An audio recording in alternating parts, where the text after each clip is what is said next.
नमस्कार, मैं हूं आचार्य धनंजय। आप देख रहे हैं डेली लाइन का विशेष ज्योतिषी कार्यक्रम एस्ट्रो चक्र। आश्विन माह के शुक्ल पक्ष की षष्ठी तिथि यानी कि शारदीय नवरात्रि का छठा दिन, इस दिन मां भगवती के छठे स्वरूप मां कात्यायनी के पूजन का विधान है। कहते हैं कि मां कात्यायनी की पूजा करने से भक्तों को आसानी से धन, धर्म, काम और मोक्ष की प्राप्ति होती है। मां कात्यायनी का दिव्य स्वरूप चमकीला और तेजमय है। इनकी 4 भुजाएं हैं। दाईं तरफ का जो ऊपर वाला हाथ है अभय मुद्रा में होता है, वहीं नीचे वाला हाथ वर मुद्रा में है। मां कात्यायनी के बाईं तरफ का जो ऊपर वाला हाथ है, उनके हाथ में तलवार वो धारण करती हैं और नीचे वाले हाथ में कमल का पुष्प सुशोभित रहता है।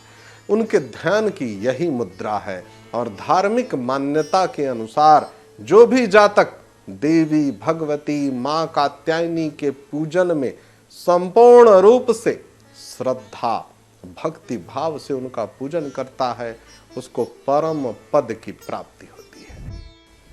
मां कात्यायनी की जो पूजन की विधि है, आप सभी दर्शकों को मैं बताता हूं। नवरात्रि के छठे दिन, इस दिन मां भगवती के पूजन के लिए आपको प्रातः काल स्नान करके शुद्धता के साथ आसन को स्वच्छ निर्मल रखते हुए मां को गंगा जल से आचमन कराइए, स्वयं भी आचमन करिए। फिर देवी कात्यायनी का ध्यान करते हुए उनके समक्ष धूप दीप प्रज्वलित करिए, रोली से मां का तिलक करिए, अक्षत अर्पित करके पूजन करिए। मां कात्यायनी को गुड़हल या लाल रंग का पुष्प अर्पित करिए। अंत में मां कात्यायनी की आरती करिए और क्षमा स्तुति करिए। मां कात्यायनी को जो भोग लगाना है, उनका प्रिय भोग भी आप सभी दर्शकों को मैं बता देता हूं। इस दिन मां कात्यायनी को पूजन में शहद का भोग लगाइए। मां को बहुत ही प्रिय है और इससे मां प्रसन्न होती है। सभी भक्तों की सारी मनोकामनाओं को मां पूरा करती हैं। आज के दिन विशेष रूप से मां भगवती की पूजन में इस छोटी सी बात का आपको ध्यान रखना है और बाकी की सारी प्रक्रियाएं जो मैं सदैव आप सभी दर्शकों से कहता हूं कि आपको धूप दीप नैवेद्य, पंचोपचार और षोडशोपचार पूजन के इन विधियों का ही पालन करना है। कई दर्शक मुझसे सदैव पूछते हैं, आचार्य जी मां भगवती के पूजन में मैं किस प्रकार से कौन से मंत्रों का पाठ करूं। देखिए, जिन जिन जातकों को संस्कृत के शब्दों के उच्चारण में कोई असुविधा नहीं है, तो आप मार्कंडेय पुराण का पाठ कर सकते हैं। बहुत ही सुंदर एक संक्षिप्त में पुस्तक है दुर्गा सप्तशती।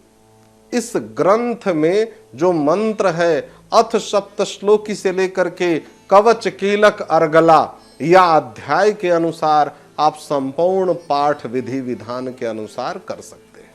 लेकिन यदि आपको लगता है कि आचार्य जी मैं ये नहीं कर पाऊंगा, मेरे लिए ये जटिल है, तो आपको चिंतित नहीं होना है, भयभीत नहीं होना है। आप बड़ी सरलता से दुर्गा चालीसा का पाठ कर लीजिए।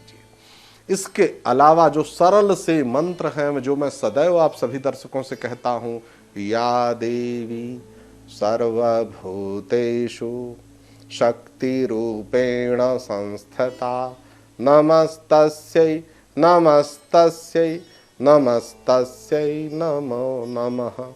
इस सरल से मंत्र से मां का ध्यान करते हुए आप अपने आप को समर्पित करिए। मां आपकी सारी मनोकामनाओं को पूरा करेंगी। आज के कार्यक्रम में इतना ही। आप सभी दर्शकों का बहुत बहुत धन्यवाद। नमस्कार।